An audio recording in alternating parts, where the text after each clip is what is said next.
Good morning mga mi. Ayan, kakagising ko lang. So maghihilamos tayo. Ito yung gamit kong sabon. Ayan. So ayaw ko na magpalit ng ibang sabon dahil dito talaga humiyang yung aking mukha. So ayan, wala na yung mga peklat na lang yan guys. Wala na yung mga pimples ko. Ayan. Nagkaroon na ako nitong month.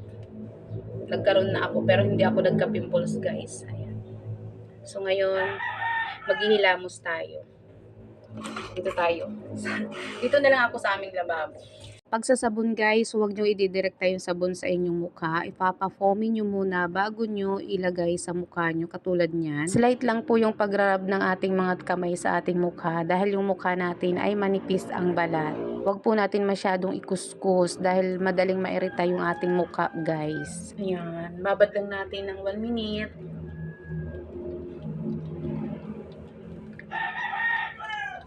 Pagkababad nyo guys ng 1 minute, ayan, banlawan nyo at mararamdaman nyo ang lambot-lambot sa mukha. Pag nagsabon tayo guys ng ating mukha, idamay natin yung ating liig. So diyan guys, nakalimutan ko talaga yung aking liig. Sorry naman.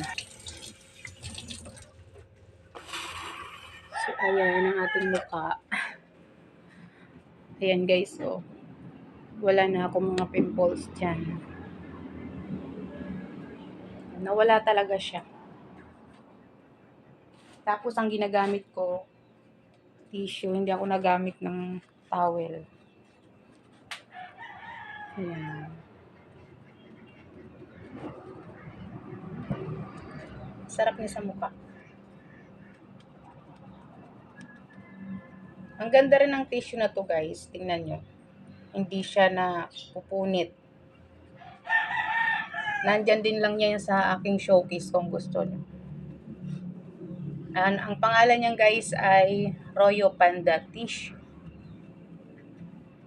Ayan. O diba? Sa may gusto ng sabon na yun guys, lalagay ko na lang yung link dyan.